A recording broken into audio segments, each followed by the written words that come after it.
ja, das war wie so, plötzlich wird alles heller und ich hatte wie das Gefühl, so eine... Suddenly, everything became brighter, and I had the feeling that a golden sphere was coming towards me. I don't know if I was coming toward the sphere or if the sphere was coming toward me. All of a sudden, it became bigger and bigger. This sphere became a field into which I plunged. Then I suddenly realized that I was still aware of the surroundings, but I had a 360-degree angle of vision. When I thought something, I was already there.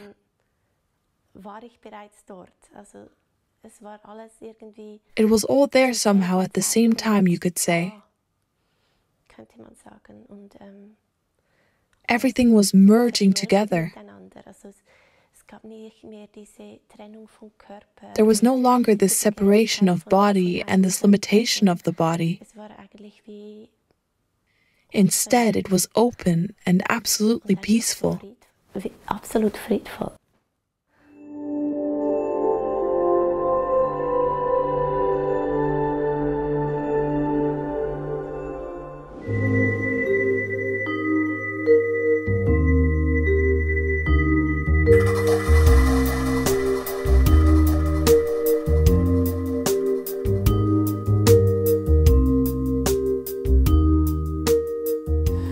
Frau Amrein, Sie sind Coach, Sie begleiten Menschen. Miss Amrein, you're a coach, you accompany people, you want to help them develop their potential. You yourself look back on a rather challenging life, including a near-death experience. When you were 8 years old, you were diagnosed with type 1 diabetes, which completely changed your life and also caused a lot of trouble, even as a child. Please tell us what you remember. Woran Sie sich erinnern? Anfangs bekommt man das nicht so mit also mit 8, man weiß, was... When you're 8 years old, you don't notice it that much at first. You know roughly that everything is changing now, that something is coming up that you didn't know before, that you might not even see. But that's still a big part of life, that you have to pay attention to things like food, daily routines that change. So there were already limitations in your life. Yes, you always try to make everything possible anyway. I think that's what my parents did as well. They were very supportive.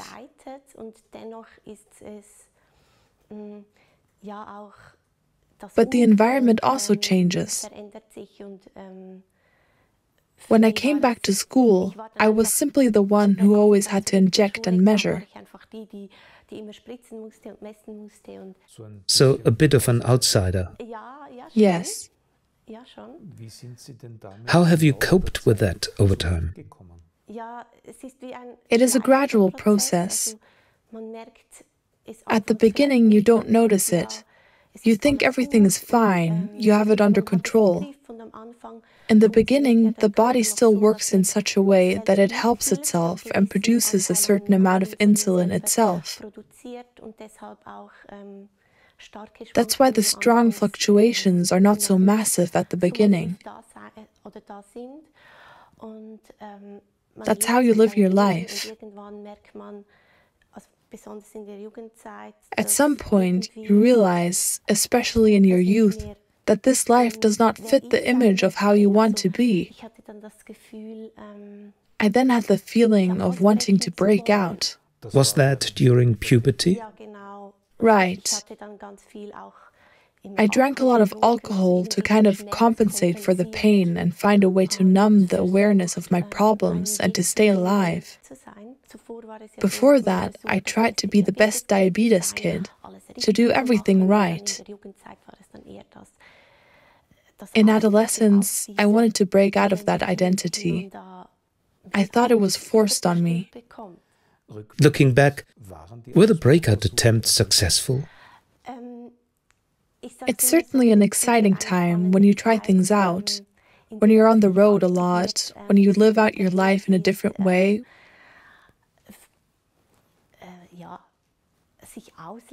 which is perhaps sometimes a little unhealthy. But I think that's part of finding yourself, finding your own identity. Did you then feel that you could cope with the disease after all? How did you continue to feel mentally? I was always a bit on the lookout. How can this be solved differently? Or the big questions, what's behind it? At the same time, I had a phase in which I noticed that I perceived more than others.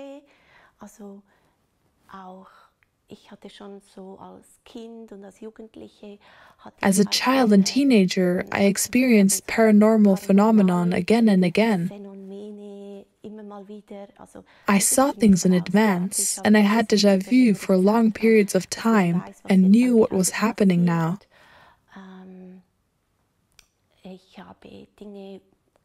I saw and heard things that others do not see and hear. What, for example? Sometimes that someone is walking around or someone is standing there.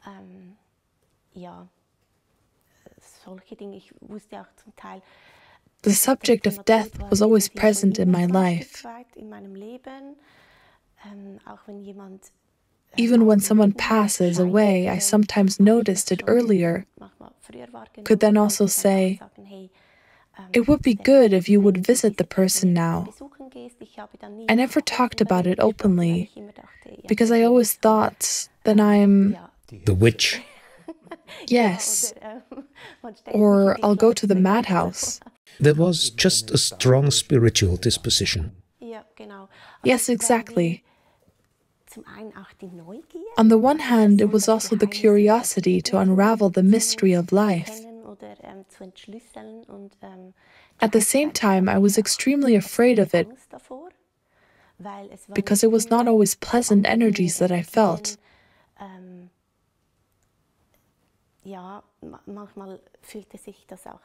Sometimes it also felt very constricting or rather threatening.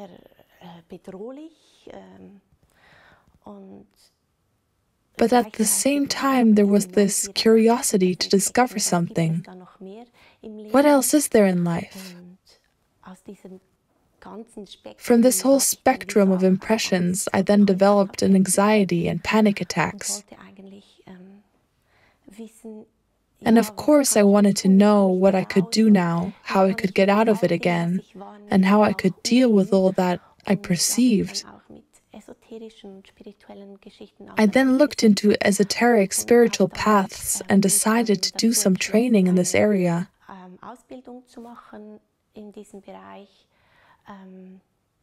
Later, I also learned spiritual surgery and aura techniques. But at that point, I was still very afraid to talk about being scared and panicked.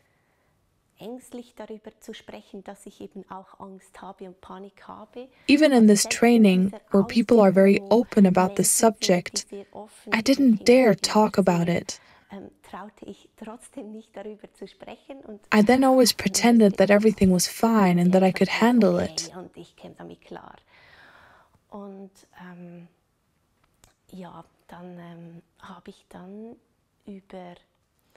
I had developed an extreme panic,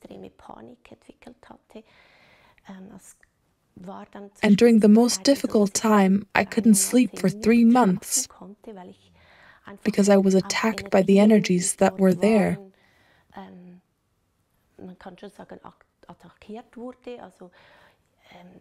Things were happening, pictures suddenly flying off the walls. Noises were heard in the apartment, the cause of which could not be seen. And calls came that were just strange.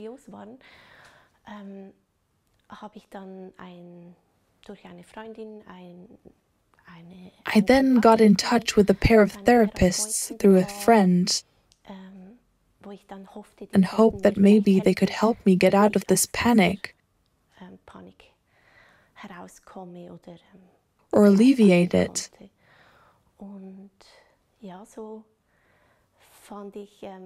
That's how I found this pair of therapists who have been with me. Over time, it was a long accompaniment.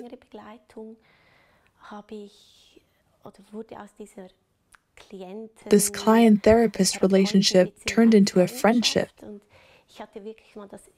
For the first time, I really felt like I could talk openly about it.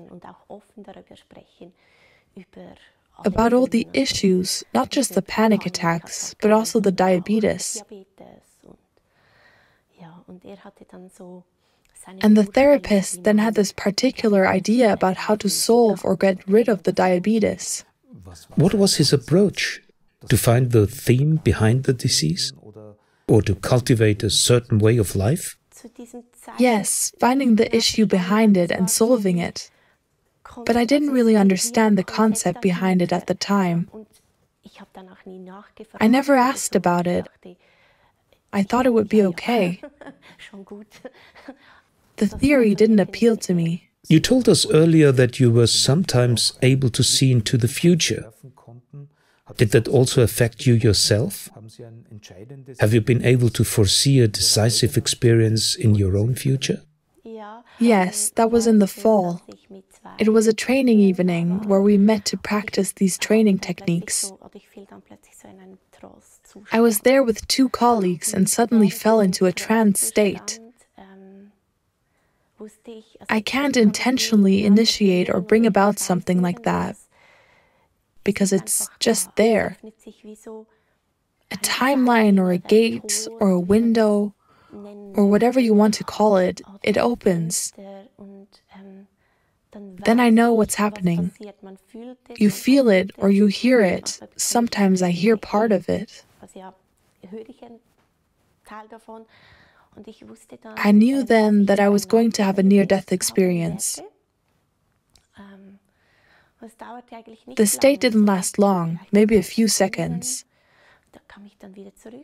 Then I came back and looked at them and said, I'm going to have a near-death experience. They looked at me and said, I hope not. Then the story was over.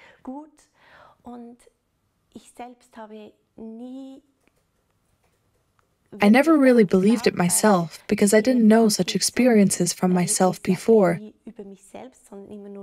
but only from people around me. Finally, a near-death experience really happened. Not immediately. It was around December. That's when I noticed that I wasn't doing so well anymore. I also didn't take care of myself and my illness so well. I suppressed the health problems a bit and said, it's just the flu, it'll be fine. The values fluctuated. I realized that I was no longer in control of my illness.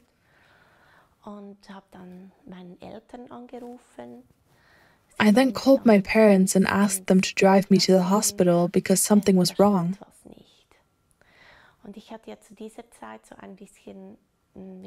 At that time, I had something like a white coat phobia, you could say. I was rather suspicious of doctors, not positively inclined, because I had had a lot of experiences since I was 8 years old that always involved pain.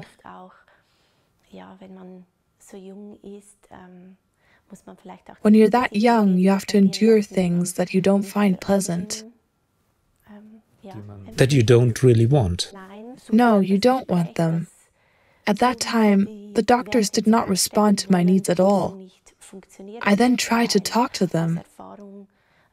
The way they want to adjust the values now won't work because I knew from my experience, for example, that I need more medication to get things back on track, and so on. Nothing was done. They didn't approach me or talk to me either. I felt a bit like a lab rat sitting there, feeling like I was wasting my time because no one was paying attention to me. Then I decided, not like this. I'm going home again. So you have taken matters into your own hands. Yes. After a few days, I realized that it was not good for my body to go home yet. From today's perspective, I would certainly do things differently. I also noticed that my body was no longer accepting my medication, meaning the insulin. I panicked for a moment and thought, okay, Natasha, take a deep breath. It's no use panicking. Now you have to find a solution. Since I had already asked my parents to drive me to the hospital once, I felt that I couldn't ask them again now. I felt like a failure. I felt like I would disappoint them if I called them again now and said, I'm not feeling so well after all, let's go back. Then I tried calling my friends. The funny thing was, maybe it was supposed to be, that nobody picked up except the therapist couple. Everyone was at work or somewhere else. I said, can you guys maybe come over? I'm not feeling well. They came and helped me pack my things. I didn't want to be alone anymore. I didn't feel safe. And then there was a key experience. I walked out my apartment door, turned around and locked it. It was like I was now locking the door to my old life and handing over responsibility to them. Then we went to their home. What happened next? Then I can't remember everything exactly because I was already so bad physically that I wasn't really there anymore. I was with the therapist couple for 2 days without medication. Insulin is vital for me. I was staying in the room of a little boy who would come over every now and then, put his hand on my knee, and look at me with big eyes. I couldn't get up on my own anymore. They helped me when I had to go to the bathroom.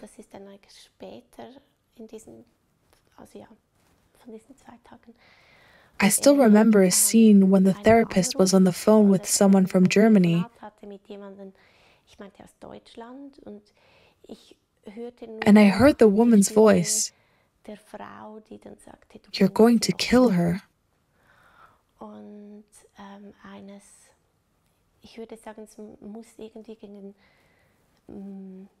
I think it was around noon. She came into the room, looked at me, and then everything shut down for me.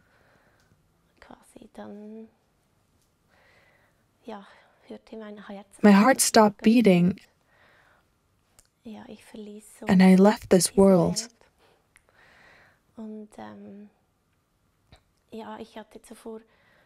They had still given me Dafalgan because I was in such hellish pain. My body was just in pain because it couldn't take anymore.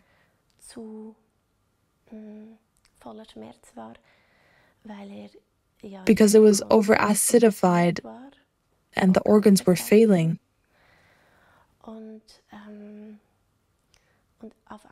Suddenly, that pain was gone. Finally, everything was quiet and calm and peaceful.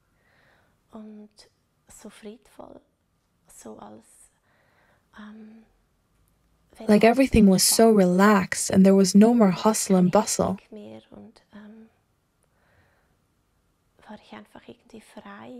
I was just free in a beautiful way.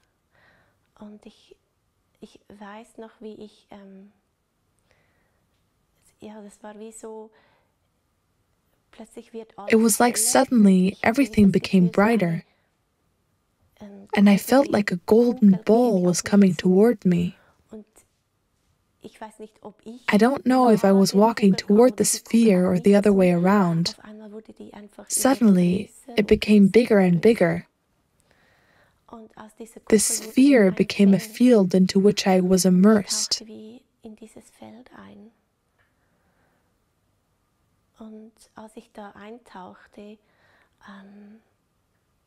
Then I suddenly realized that although I was still aware of the surroundings, I had a 360-degree angle of vision. When I thought of something, I was already there. Everything was somehow there at the same time, you could say.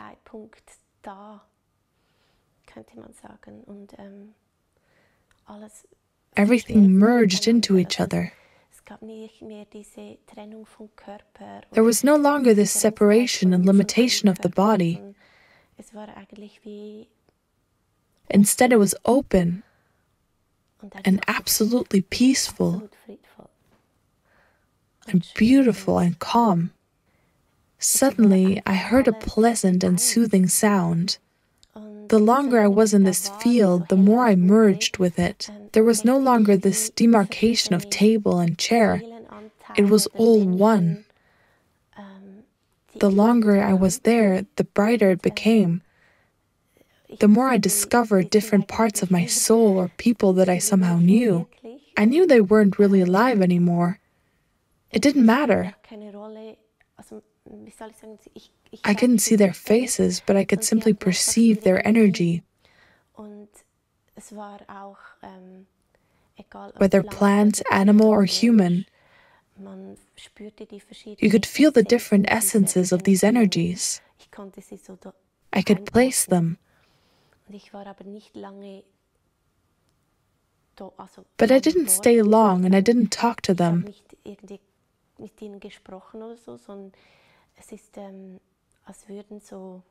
I felt like a drop in the ocean.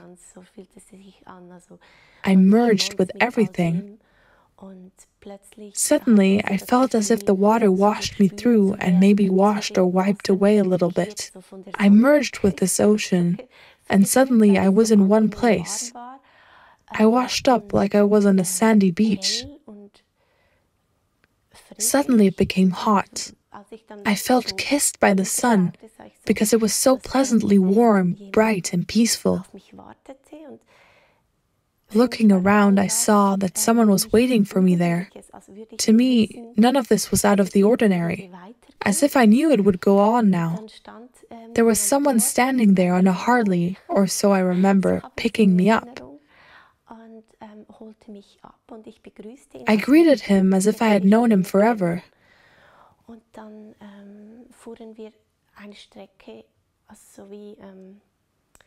Then we rode a stretch of road that was pretty dry and hot.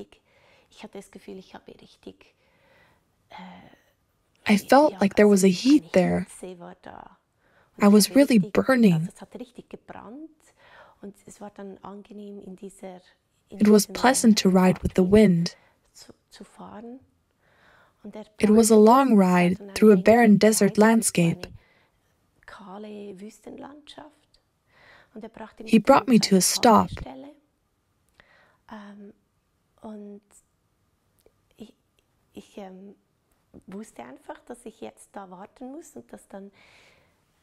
I just knew I had to wait there, that a train would come. And it did. Then the doors opened and I was greeted by various beings who were like companions I had always known. Then I received an assignment and the doors closed again. We went to a new station. I was given an assignment and dropped off at the station. I knew I had to do something. I don't remember all the details. All I remember is that at last I hesitated for quite a long time, whether I wanted to go back at all, whether I wanted to change something or not. I hesitated for a long time, and then I did go back to the stop. Everyone on the train was clapping and rejoicing. I felt like this train was already moving on and had to be stopped so I could even get back on.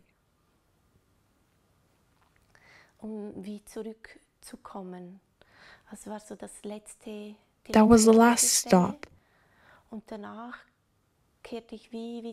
After that, I returned to my body.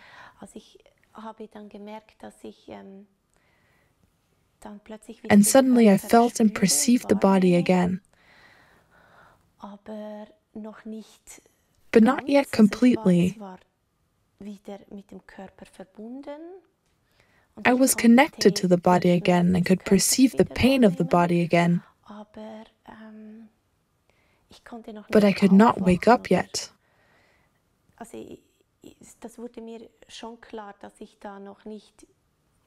I realized that I was not fully back yet. I experienced myself trapped in the body in some way. That was rather nightmarish then. Yes. The experience developed in the direction of a nightmare. At first, I noticed that other people were around me, but I could not express myself, could not talk to them, could not express my needs.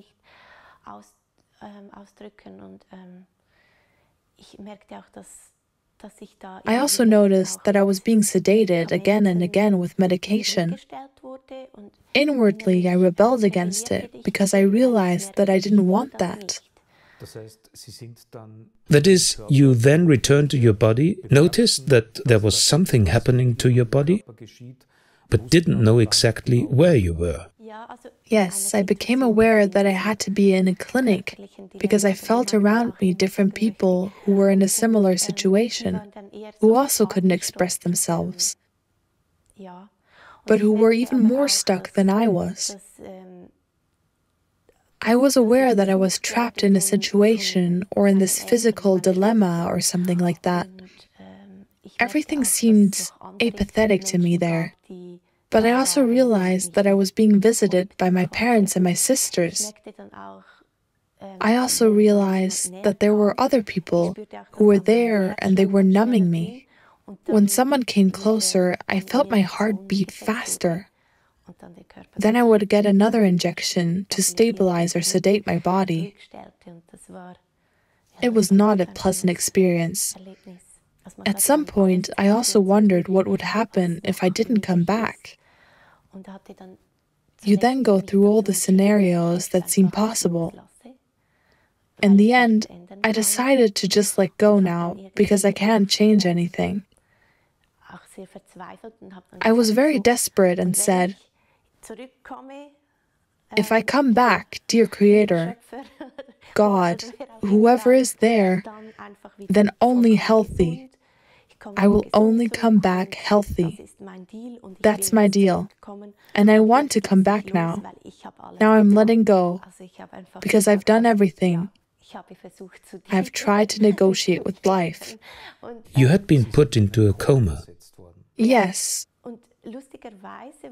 Funnily enough, then something really happened. Not immediately, but it didn't take that much longer.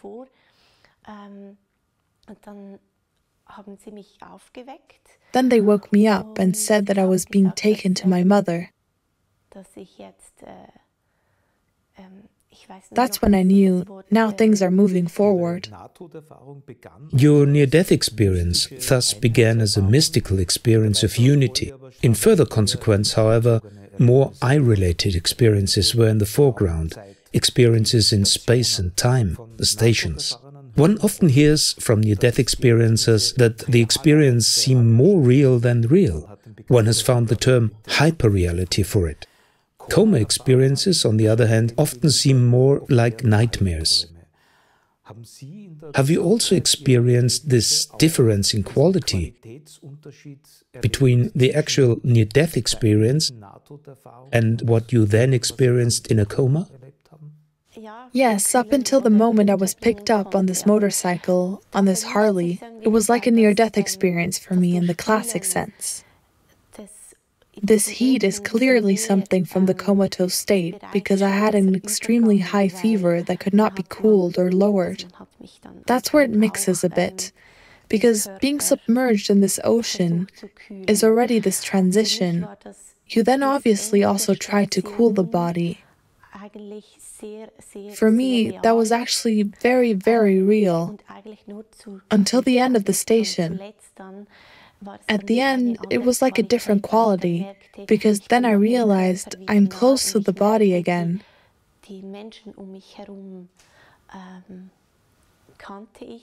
And I realized the people around me I know partly, or the staff must be from the hospital. That is already a different quality. You told us that you experienced, so to speak, how your heart stopped beating. What happened next? Is that correct? The therapist resuscitated you, then you were taken to the hospital? Resuscitation was continued in the process and further life-saving measures were taken. Exactly. I turned off the light, so to speak, and died. He resuscitated me from the first second. I was in cardiac arrest for 45 minutes. They called the ambulance. I was then supposed to be flown to the hospital because my condition was so bad. That didn't work at the time because the weather didn't cooperate. Then they transported me by ambulance. They also had to organize suitable equipment because the hospital didn't have it. Then the transport came from Lucerne to Zurich. I also find this exciting. When I came back from the coma, it was like a train ride again for me.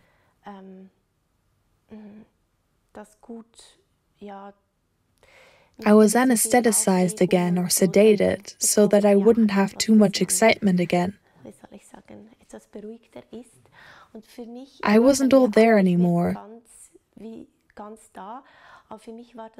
But it was like a train ride again for me.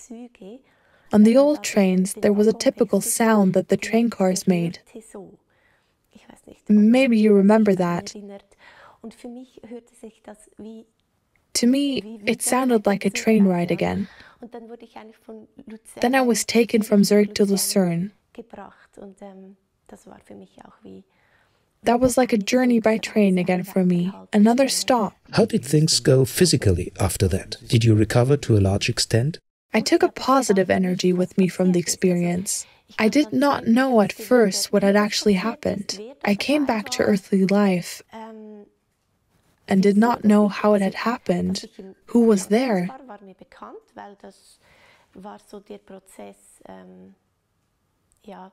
That I was in the hospital. I knew because I had witnessed that process, but I didn't know the story behind it.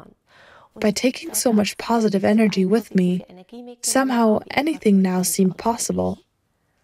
My thoughts would never have allowed me to give up, and that although I could not even touch anything with my hand. In the beginning, I also had to be fed because I was so weak physically. I weighed just under 40 kilos and had no muscles left. I couldn't even hold my head.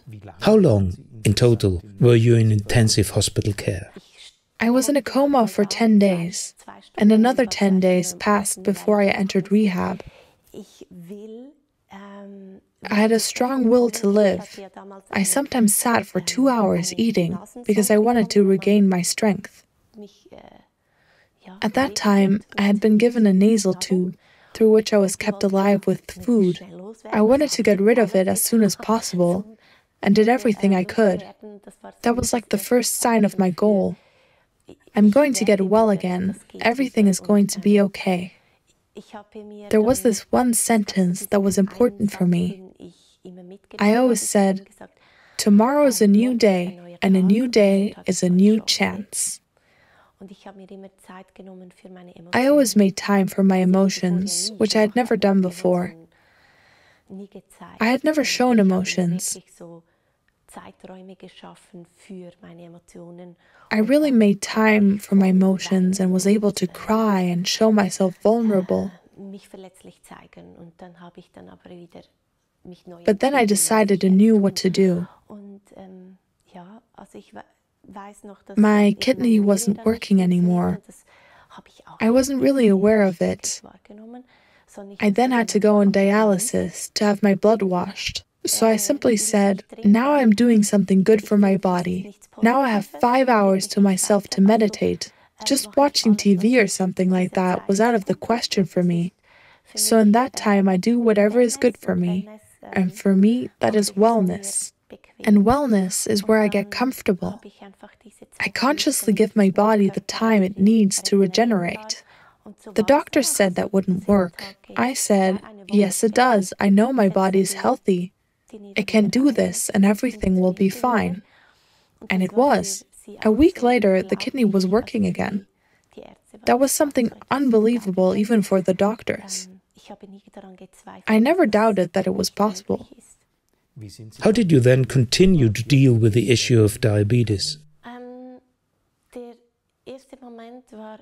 The first moment was a bit sobering to know, okay, the diabetes is still there.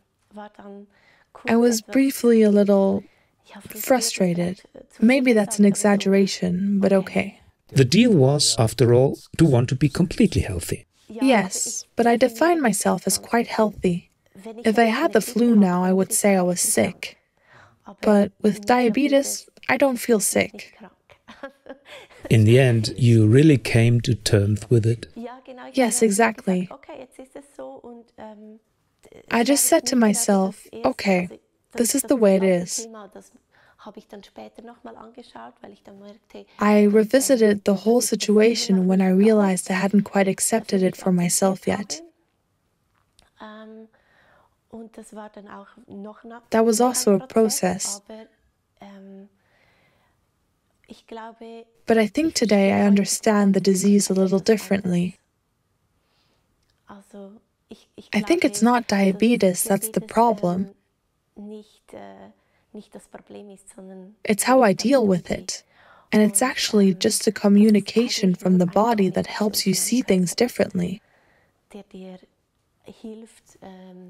It's like an amplifier for what is.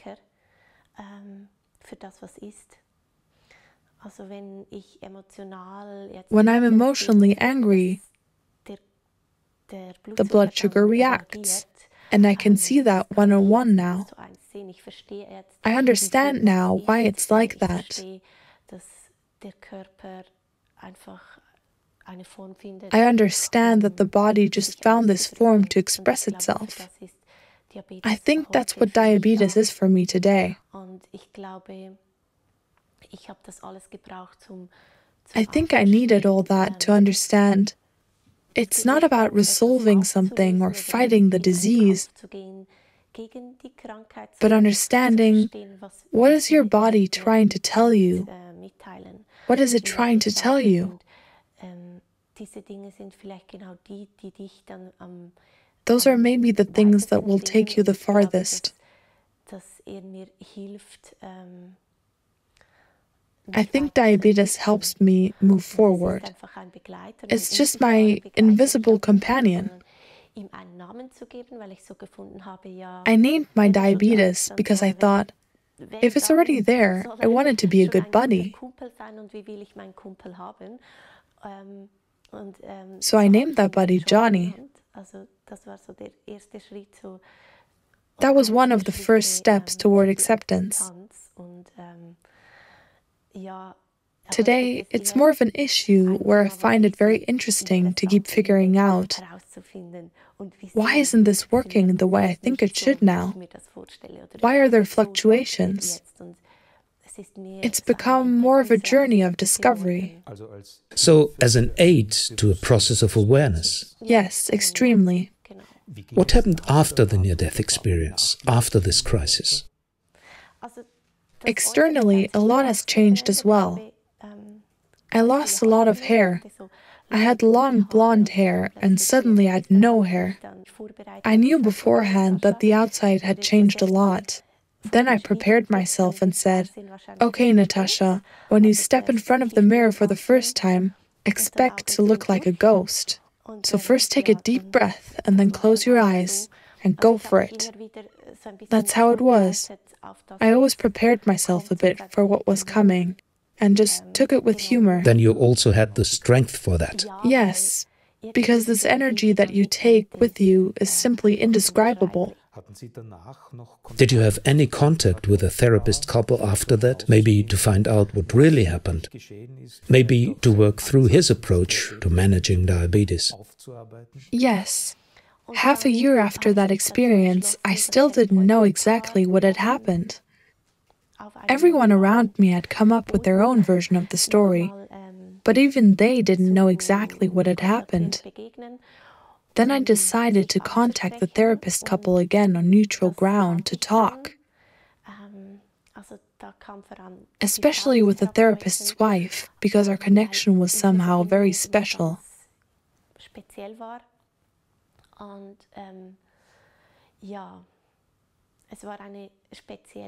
That was a special encounter because I didn't know how to deal with what had happened, and neither did she. It was so irritating because from her point of view, I was again the one she knew from before.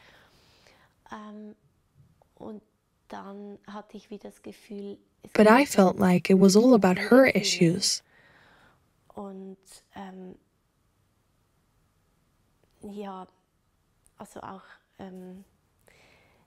After all, I had had a lot of time to reflect on everything that had happened and to become aware of what was right for me and what wasn't, what I would do differently in retrospect. But for her, everything seemed to be okay. I had the feeling she would do it that way again. Then the conversation was about the trauma she had experienced. I thought, okay, I've been fighting my way back into life for the last few weeks and months.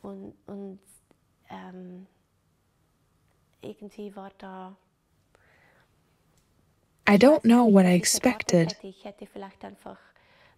I do. I would have expected a statement like, "It didn't all go well," or something like that.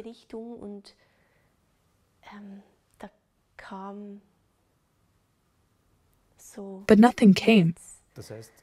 That is, you yourself had gone through a transformative process that led to mental recovery, but experienced in the conversation that for the therapist, it was still about advocating a theory or a therapeutic attempt.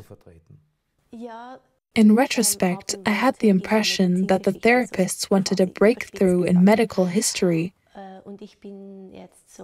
To put it exaggeratedly, I was a bit of an experiment. What happened next, until you decided to make your own experience as a coach available to others? It was a long process to really accept the disease. I did everything I could. What do I think about it? I analyzed everything and turned my whole life upside down. I quit my job, moved. Through this near-death experience, I realized that I had experienced something that not many people experience. I felt like I needed to write it down for myself. I took a pen and wrote it all down. My employer then provided me with a coach. I didn't know the professional field, and I realized this is exactly what I've always wanted to do. Many pieces of the puzzle came together. I also asked myself why we think about death so late, why we can't simply integrate this topic into our lives. In life, there are always bigger and smaller deaths. I realized that it's not about the fear of death at all, but about being afraid to really live. To live from the heart, and to live our lives the way we want to. When I was first allowed to pick up a pen in the hospital, I wrote down 3 things. I live my life, I realize my dreams, and I speak my truth. Sometimes in society, we are trapped in certain norms. What is right, what is wrong? We no longer ask, is this true for me? But isn't that what makes us all individual? To be individual and to live this individuality? I then tried to put that into practice. So, all in all, you found a way out of the passivity of being a victim of a disease, of being a victim of norms, of getting out of this rigidity that was also connected with fear, to conscious activity. Yes, I have embarked on a journey of discovery. After myself and after what else there is.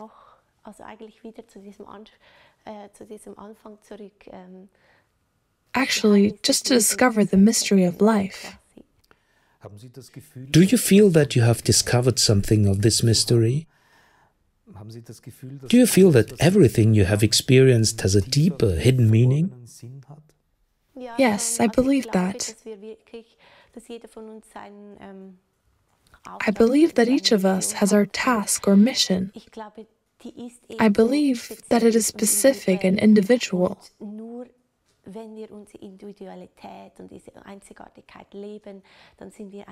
Only when we live our individuality and this uniqueness, we are like a fire that ignites and inspires others. No one can live someone else's life, and we listen to what is normality.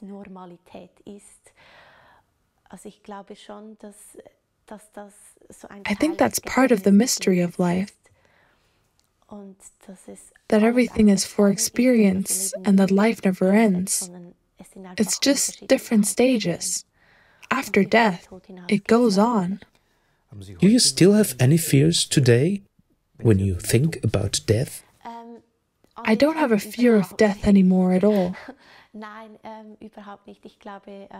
I think it is something very beautiful. It's like coming home and preparing for something new. But there are still some fears. I think that's the way people are. They cling to life with their minds and with certain ideas and expectations. Ms. Amrein, all the best for the future, and thank you very much for your openness and for letting us share your experiences. Thank you very much for the interview. Thanks also.